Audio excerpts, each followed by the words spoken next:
Hi there guys, welcome to my YouTube channel.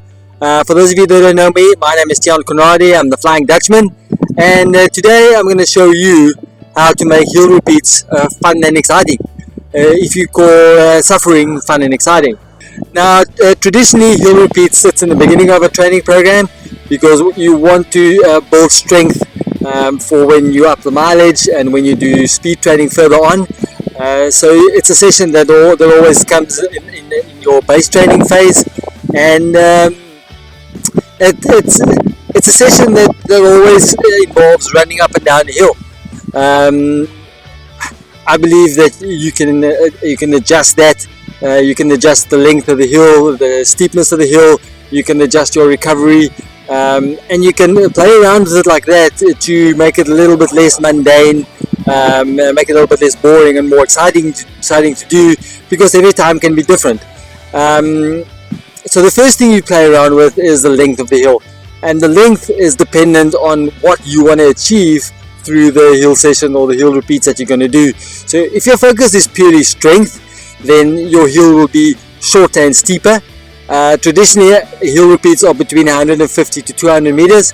I think if you're going to do a hill that's a little bit steeper, that's you're looking probably closer to like 80 to 100 meters, then you quite a steep hill, but not too steep that you kind of only be able to plod up the hill.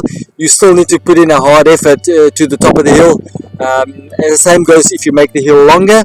The minute you make the hill too long, you end up jogging to the top and actually just wasting your time. So when you make the hill longer, the focus changes. It's not so much strength but more strength endurance, because you're trying to maintain that effort for longer to the top of the hill.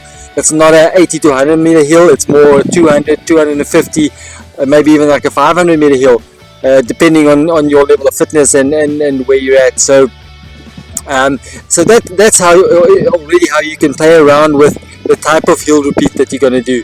And but before we get into it any further, we're going to do some hill repeats.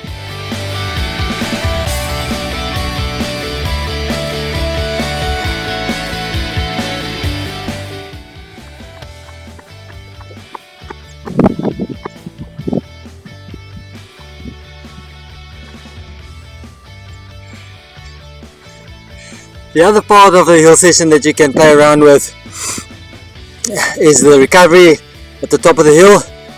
And again, here it depends on what your goal is. So if your goal is strength specific and your hill is short and steep, then your rest at the top will be standing still before you jog down. Whereas if your focus and your goal is strength endurance, then again your hill is a little bit longer. Your effort's not as hard and as sudden, so you can actually just, when you get to the top, you turn around and you jog back, and that's basically your recovery. So you can see there's different ways of doing hill training. You can also incorporate hill repeats into your normal training. So what I would often do is do a hill set in the middle of a long run. So you do your 20k long run, you run 8k's before, you add a hill repeat in the middle, and then you do a little bit afterwards. And again, the goal of a session like that would be strength endurance. So your hill will be a little bit longer, your repeats will not be as hard and as forceful. So the goal would be strength endurance, whereas with some added bonus of getting your legs functioning while they're tired, because you're going to do the last part of your long run on legs that's poked.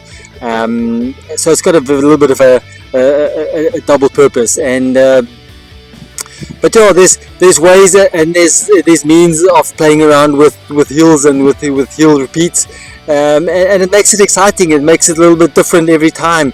It doesn't have to be run up and down the hill over and over and over again.